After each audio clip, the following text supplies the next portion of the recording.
All right, good evening and welcome back to special election coverage on KAFTAN TV from our Ondo studio. As the day's voting activities gradually draw to a close across Ekiti State, attention is now shifting from the process of voting itself to the broader questions surrounding voter participation, electoral administration, and the future of democratic elections in Nigeria. Over the course of the day, our correspondent brought us reports from polling units across the state. Voters have shared their experiences and analysts have provided into the conduct of the election. Now is the time to assess what we have witnessed so far. And every election presents an opportunity not only to elect leaders, but also to evaluate the strength and effectiveness of the institutions responsible for delivering credible democratic outcomes. Questions are already being asked about voter turnout, the efficiency of election officials, logistics management, security deployment, and the overall performance of the Independent National Electoral Commission, INEC. Good evening and welcome back. Yeah, and beyond today's exercise, attention is increasingly turning toward the future. What lessons can be drawn from today's elections? What implications does this exercise have for the forthcoming Osun State governorship election scheduled for August 8, 2026? And how might today's experiences shape preparations for the January 16, 2027 general elections? These are some of the issues we shall be examining during this session. But then before we get into those issues, actually, I've been seeing some news stories which are trending, one of which happens to do with a story from Ekiti, where voters actually chased out, not INEC, EFCC officials.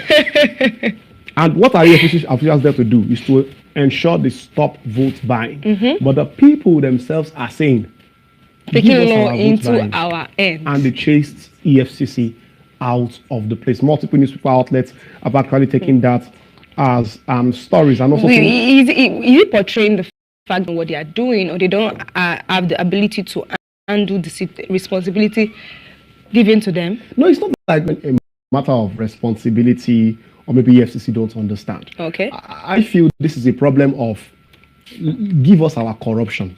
Let us do our corruption. It does not. Okay. You understand? They've already programmed themselves. You see, it has gotten to a point where Nigerian voters has programmed themselves that once it's election period, they must be vote buying. They must be vote buying. I must earn from my voting. So one of the things they try to do as much as possible is to just ensure that they position themselves well to get the largest. Even at the expense of going against national security or any other agency that is going to stop them. At the expense of even their future for 4 years. Okay. That is why sometimes, you see, you hear people say they don't pity the populace. Yes. These are the issues that are happening. I think the masses also contribute to the fact that the stage we are in Nigeria, to a very large extent, the masses contributed to it. I think, especially with the mindset, the ideology, even for the government, our leaders, to change that mindset is going to take a very long period of time. Just like Badamat, you said, actually, it cannot go now. It's going to take quite some time. Probably when another generation rises. When another generation rises, when we if they are not even indoctrinated into this system by the ones there currently. Because it's getting to a point where even the government now sent EFCC to ensure that no votes buying. But yet, the same EFCC that they brought in to ensure no votes buying, you chase them away so that you can secretly buy votes. And talking about buying votes, how much is the vote safe? I can even say that even these masses are the one giving the leaders, our politicians, the availability, the ground to buy their votes. You see, I was with a politician one time. He was a senator here in Ondo State, and he said something, and that thing he said, I will take it for a story that scares me. He said, who do you think will put in billions of naira into a business and not want to make gains after that? A particular election happened in this state. The vote buying was extremely heavy.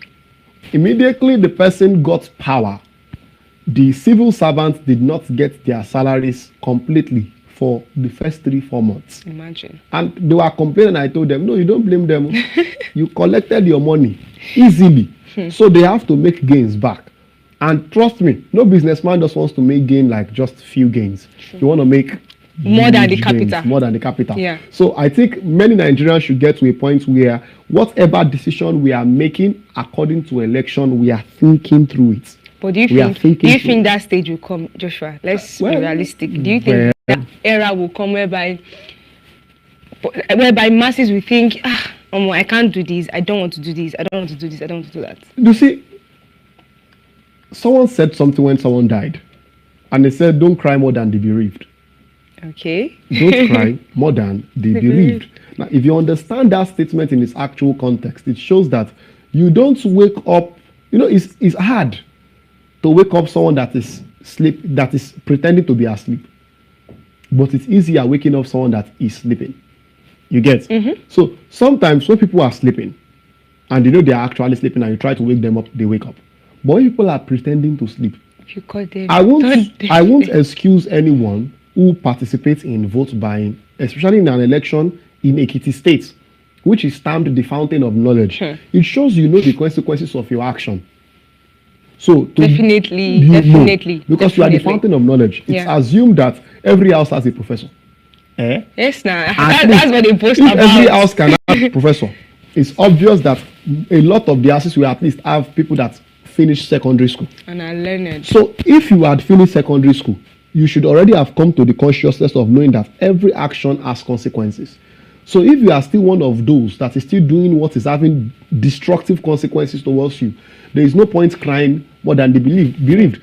EFCC has done their job. People said no. So, hands off. But should we continue like this? We still discussed something earlier in the program with the potentials of Ekiti as a state, judging from the agrarian lands, judging from the hills in Ekiti, which could be very good for mining and all that, judging from the human resource, talking about one of the most educated community in the whole of Nigeria, the state should not be where it is right today. Now.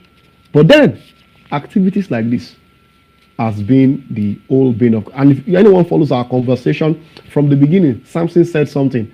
He said, attention and intention. Yeah. It shows that many of the times those with good intention don't even have the right attention. That's it. And maybe even the people are not even giving them the kind of attention they need. They give their attention to people that has the aura, they call it aura farming, actually. So they give them the aura and cook. And then I saw another story that talks about an ADC member, an ADC agent head broken by APC thugs in Ilawe, Ekiti. In 2027, unless you are ready to fight, nothing is going to change. It will be a waste of everyone's time. Well, one of the reasons why I don't touch stories like that much is because sometimes you feel, okay, ADC supporter, it's an APC supporter and all that. Now, it is coming from the place of sentiments. So I'm not going to touch sentiments. Let's just term it as generally electoral violence. Okay. Because who knows? You see, one of the things you will understand in the Nigerian politics, fighting is the order of the day. And emotional blackmail. And emotional blackmail. And one of the things that causes gaslighting and emotional blackmail is that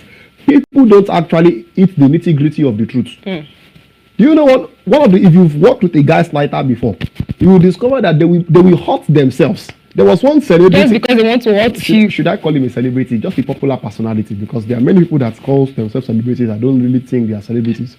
They are just popular personalities. At best, you can call them influencer.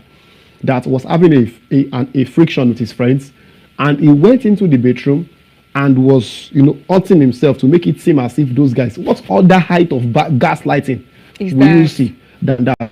Sometimes in a fight like this, especially politics, no other con men as beautiful as politicians and their people. So let's just term it as electoral violence. They hit themselves. It is sad. My only problem there is 30,000 personalities are there to safeguard you from the police. 10,000 from the NSCDC.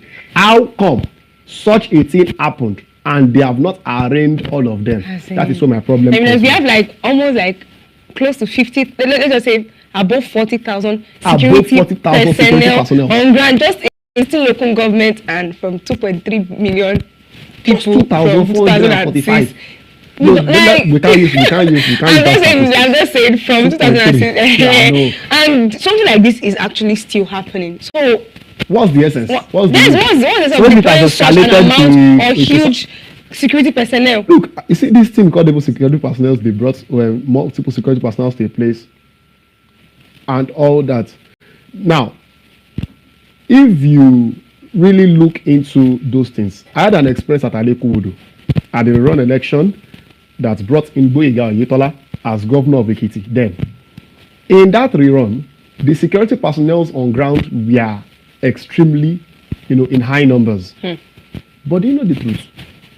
The vote buying, electoral violence that happened, especially in Alekuwodo, was terrible. It was so terrible that this is my personal experience. Our cameramen were attacked. Okay. Wow. And some of my colleagues too as well. I remember Lovey Kuku being, taken into one room by some people, being slapped. They wanted to get the card from our cameras and all that. Some of our cameramen were attacked with cutlasses and all. But we that were afar, that could escape, that could run, we just, took to our heels. Can I shock you? Please shock me. A police officer was running beside me. Alongside, as I was running, yeah, trying to escape. From his own life too. Okay. And I'm wondering, and I think that's this is the personality that was called to protect me, and is running. Who am I not to use my feet too as well? We are lucky enough, thanks for quick military intervention that just used guns and all that. So many of the times, all those things, they know the areas they are going to just cover and all that. But then your safety is still something that has to do with your discretion. Yeah. So just like Badamati, you said, even when he was talking about the driver to Bejide, that you should have understood that election is that tough. Many times you even though the atmosphere is giving peaceful atmosphere, it's still tough. Because I remember this morning when we were getting reports. The atmosphere was fine. The atmosphere is peaceful. Nobody's fighting. But at the end of the day, you can see here and there people beating each other, people fighting for this, people fighting for that. So that's just it. I'm talking about you are talking about this. We saw a story together where we talked about truck drivers actually blocking. Yeah, I saw a truck driver the truck driver blocked the highway in Ekiti over alleged maltreatment during an ongoing 2026 governorship election in Ekiti State. Why would people? I don't understand people sometimes. He blocked it over the alleged maltreatment. Who maltreated him? That's where my problem comes from. These things are just delay tactics. We all know this. Thank you for saying that, because I was already going there that you can't tell me that blockage is spontaneous. It is not an act of spontaneity. It is actually an intentional act. Or a distraction. Who knows? To some other activities to actually happening. Who knows? But then I think we need to upgrade that. Though I like the fact that our democracy had grown, we don't express as much violence as we used to experience before. But then. You don't. Let me call it like the Omadogbos are already getting tired too. I think they want to upgrade their lives. They want to be doing meaningful in society. But I just feel that things like this, we shouldn't be seeing it anymore in our polity. By the way, actually, results are already, trickling in. We are seeing people already posting a whole lot of things on their social media handles, talking about polling units and co. But I would like to say this, and please don't yet believe anything, because both the opposition and the ruling party are posting their different results. But we know vividly well that IREF is going to show us something. INEC too are still going to do their own thing, and we'll still have proper monitoring the results of the election. For now, we know that elections over, results are trickling in as we speak. But then we still things to discuss today on our program, and I think it's high time we just shift into this discussion. But then I think before we get there, do you still have? I'm not sure I have any other story aside from this coming from the Yaga that says NWTF Gender or Election Watch deploy 100 observers across Ekiti State, receiving reports from 88 polling units at the same time of the report. Women showed high participation, 51% of voters out of 58% of polling unit officials. And I was like, okay, women are actually still much here. Like at this point in time in Nigeria, we are still women. I mean, from time. This one is being sincere. Joshua, what's your gender doing? No, women are the highest participants when it comes to voters. I know. But when it comes to office, men it's actually not correlating. No. The thing is, if you want to look at that, there are lots of factors you you can't look at in that aspect. Okay. Many of the times. But then that's not a talk for today. Okay. Maybe while we are having a discussion with our guests, okay, we might touch that part no of problem. the whole thing. But for now, it's high time we just take a break. And yes, talking about taking a break, we'll be taking a short break. When we are back, we'll be having our guest with us in the studio to take us through the next phase of this discussion. So please stay with us. We'll be right back.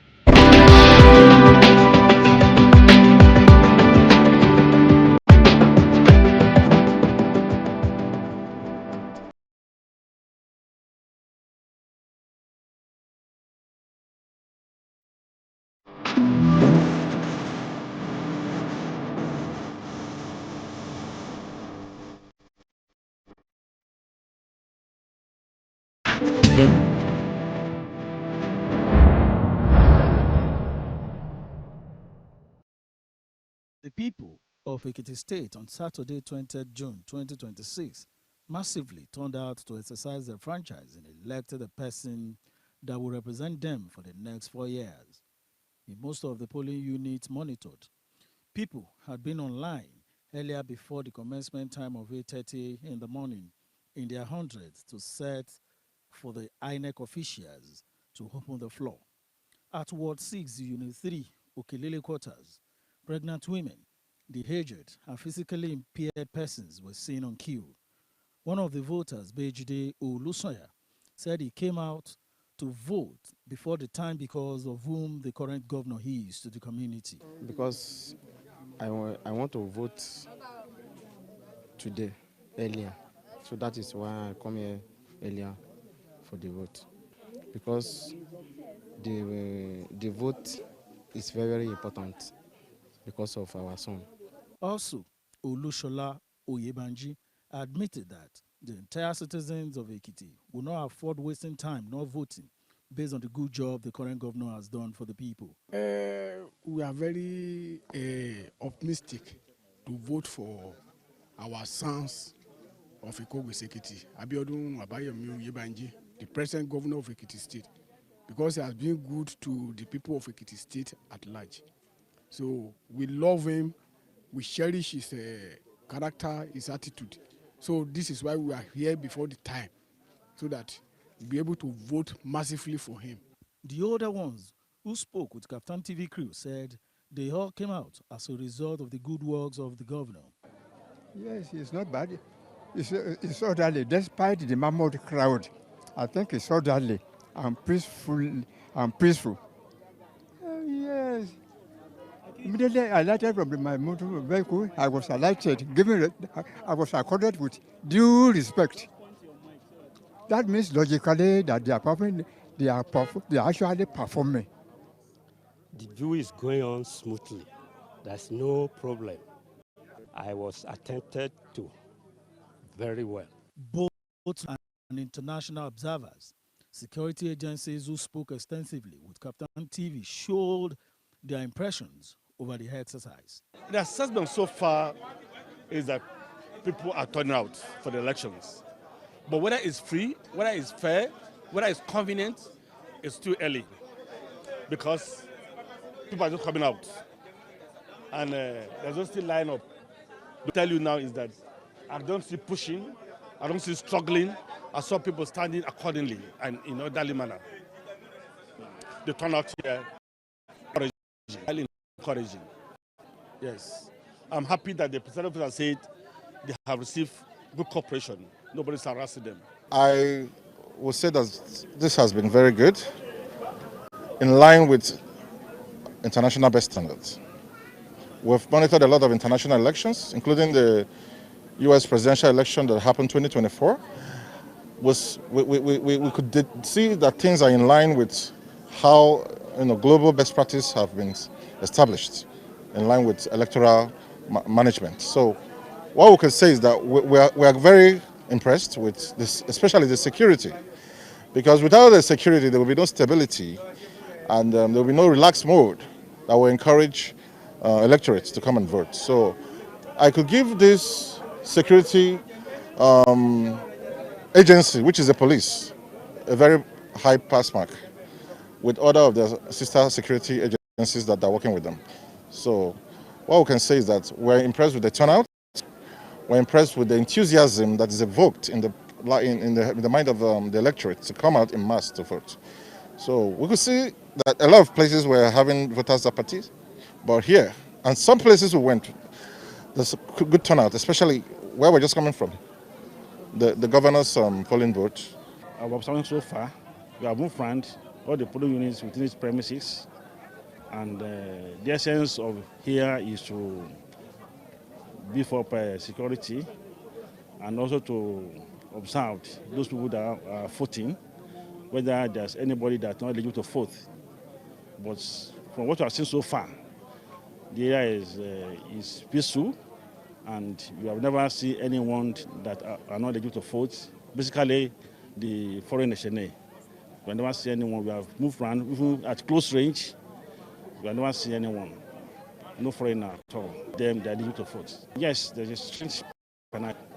There is a strange penalty for whoever that's not a foreigner that comes to vote. And even though we have won, we had a meeting with all the red in the state, period to the election, that they are not eligible to vote.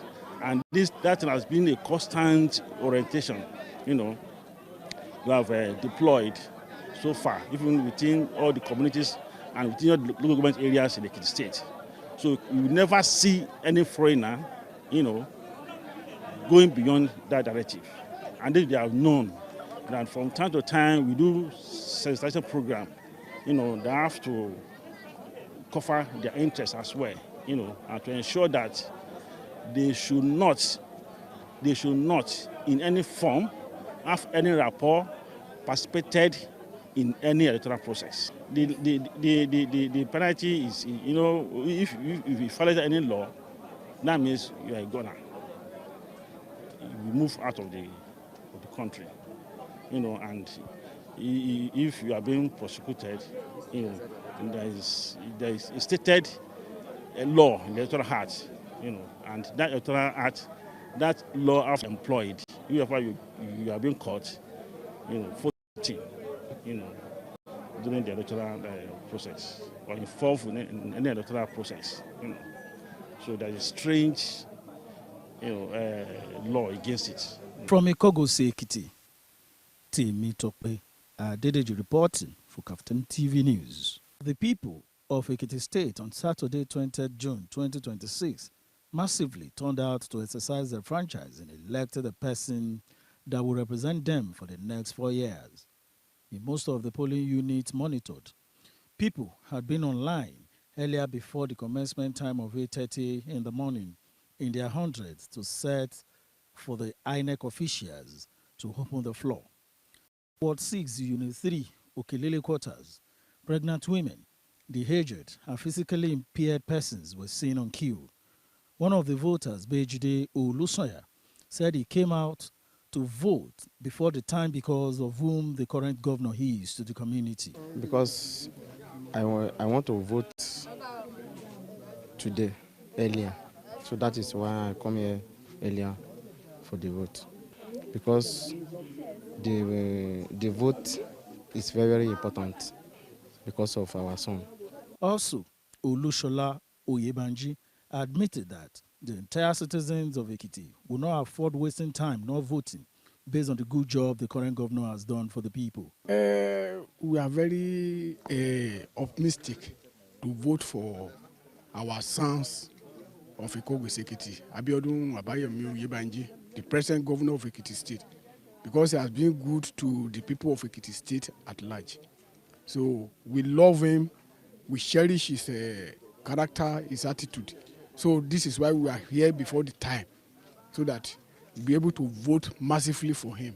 The older ones who spoke with KAFTAN TV crew said they all came out as a result of the good works of the governor. Yes, it's not bad. It's orderly, despite the mammoth crowd. I think it's orderly and peaceful. Yes. Immediately I alighted from my motor vehicle. I was alighted, I was accorded with due respect. That means logically that they are actually performing. The view is going on smoothly. There's no problem. I was attended to very well. Both local and international observers, security agencies who spoke extensively with KAFTAN TV showed their impressions over the exercise. The assessment so far is that people are turning out for the elections.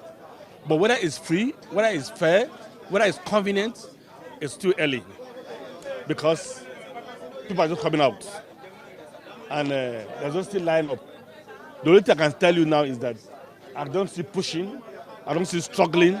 I saw people standing accordingly and in orderly manner. The turnout here is encouraging, highly encouraging. Yes. I'm happy that the president has said they have received good cooperation. Nobody's harassing them. I will say that this has been very good, in line with international best standards. We've monitored a lot of international elections, including the U.S. presidential election that happened 2024. We could see that things are in line with how global best practice have been established, in line with electoral management. So what we can say is that we are very impressed with this, especially the security, because without the security there will be no stability and there will be no relaxed mode that will encourage electorates to come and vote. So I could give this security agency, which is the police, a very high pass mark with other of the sister security agencies that are working with them. So what we can say is that we're impressed with the turnout. We're impressed with the enthusiasm that is evoked in the mind of the electorate to come out in mass to vote. So we could see that a lot of places were having voters apathy, but here, and some places we went, there's a good turnout, especially where we're just coming from, the governor's polling vote. Our observation so far, we have moved around all the polling units within its premises, and the essence of here is to be for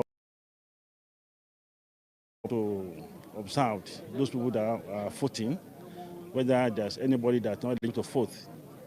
But from what I've seen so far, the area is peaceful. All right, welcome back. If you just join us, we're still discussing Ekiti Decides 2026. And yes, we've been looking at some things before we went on a break, but then it's time to have a guest in the studio with us. And joining us in the studio is our guest analyst, who happens to be a man of many sides, actually. First things first, he's an historian, he's an educationist, he's a political analyst. In fact, for those that don't actually know him closely, you know that he was once a party stalwart for the Social Democratic Party in Ondo State. And joining us today is Mr. Stephen Adewale, who will help us make sense of today's developments. Welcome to the show, sir. Thank you for having me. Thank you so much. Thank you. Yeah, it's been a while actually. I had you on the set. Yes. So, I'm glad to be back. Thank you. yes, Ekiti State is on the hot seat as we speak. 77 wards, 2,445 polling units, all trying to decide among the 14 candidates who takes the reign of the state. And we know Ekiti has never experienced a situation where the incumbent retained his seat immediately. Sometimes the incumbent will have to wait after some few years before he returns. But this time around, it seems that, well, anything can happen. But over time, you've viewed the whole process. What's your take on what's happening in Ekiti right now? Thank you very much. I think what is happening in Ekiti, in a way, is a progress, a positive development. Positive in the sense that if we look at the democracy that we are practicing since 1999, it's a democracy that has gone through different twists and turns. And just as you said, since 1999 in Ekiti, the incumbent governor hardly retained his seat.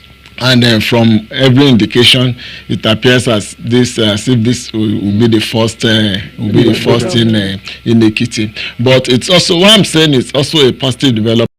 Also shows that it's not peculiar to Ekiti. In the recent times, we've had many states who has experienced that since 1999, and so far now in Ondo State, for example, up to the time of, I think, Olusegun Mimiko, the incumbent governors always struggle to retain their seat, but it changed from Mimiko's period. I think also Ekiti is witnessing it now, and from the interviews I've watched online, it's also obvious that the governor, one way or the other, has done relatively well, and you could also see that from the turnout of the voters. Yes, so you can see that we cannot say that there is a voter apathy in Ekiti as far as this situation is concerned. So I think it's a positive development, although there are some disturbing trend, because in the recent times we know that as I said earlier, the electoral system has gone through different phases, and we realize that effective from 2015 we enter a new phase where politicians will come into the polling unit with money to buy the conscience of voters. In a way, that's a kind of development, because it shows that now politicians realize that that people's votes count.